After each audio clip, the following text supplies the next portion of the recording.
Hello everyone! In this quick video, I'll show you how to get a refund from Monzo. First, try contacting the merchant directly. This is usually the fastest way to get your money back. If that doesn't work, open the Monzo app, go to the transaction in question, and tap something wrong, get help.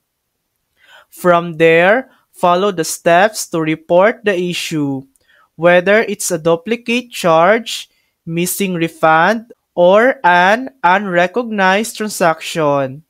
You might also be asked to fill out a short dispute form right inside the app. Once submitted, Monzo's team will review your request and keep you updated, usually within a few business days. And that's it. That's how you request and get a refund from Monzo Bank. Thanks for watching.